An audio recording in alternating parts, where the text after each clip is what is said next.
الحدیث مظلۃ الا لاہلھا. تو نبی صلی اللہ علیہ وسلم نے امت کے دو فریق بیان کیے ہیں. ہاں کچھ حدیثیں واعظ و نصیحت سے ان کا تعلق ہے, ان کے لیے زیادہ فہم و فراست نہیں چاہیے. پڑوسی کے حقوق ہیں اور جو ہے ماں باپ کے حقوق ہیں, جن کا واعظ و نصیحت سے تعلق ہے نا, ان کے بارے میں قرآن بھی کہتا ہے وَلَقَدْ يَسَّرْنَا الْقُرْآنَ لِلذِّكْرِ فَهَلْ مِن مُدَّكِرٍ.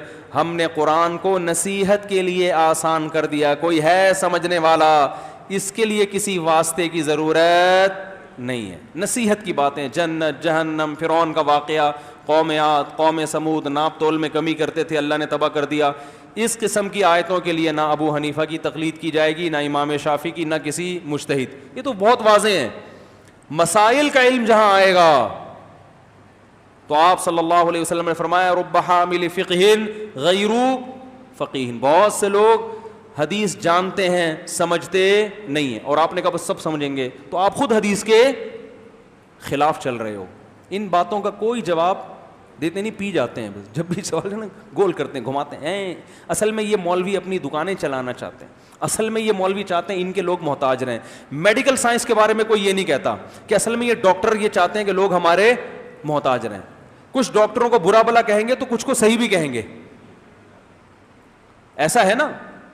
سب کو برا اس لیے نہیں کہتے کہ اپنا علاج جب کرانا ہوگا تو کس سے کرائیں گے, ڈاکٹروں کو. دو چار کو مستثنا کر دیتے ہیں, ہاں وہ پٹیل پاڑے پہ جو رہتا ہے وہ اچھا ہے, لیکن چونکہ دین کی ویلیو نہیں ہے اس لیے سارے مولوی کیا ہو گئے, غلط.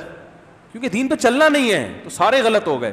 یار سارے سیاستدان غلط نہیں ہوتے, سارے ڈاکٹر غلط نہیں ہوتے, سارے انجینئر غلط نہیں ہوتے, تو سارے مولوی کیوں غلط ہو گئے؟ یہ دین اتنا لاوارث ہے کہ اللہ تعالیٰ نے میڈیکل سائنس کی حفاظت کر لی, انجینئرنگ کے علم کی حفاظت کر لی, مگر جو دین کے جاننے والے علماء ہیں ان کو اللہ نے سب کو گمراہ ہونے دے دیا.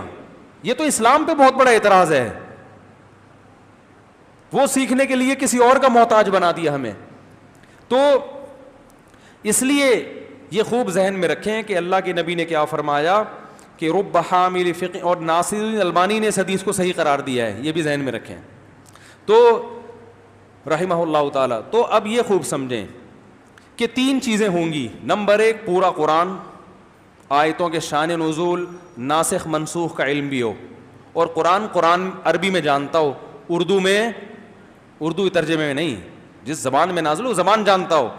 دوسرا, تمام احادیث, ان احادیث میں صحیح اور ضعیف کا علم بھی ہو, ناسخ منسوخ کا علم بھی ہو, یہ پوری ڈیٹیل ہو. یہ نہیں کہ کتابوں سے فلاں نے صحیح حدیث کے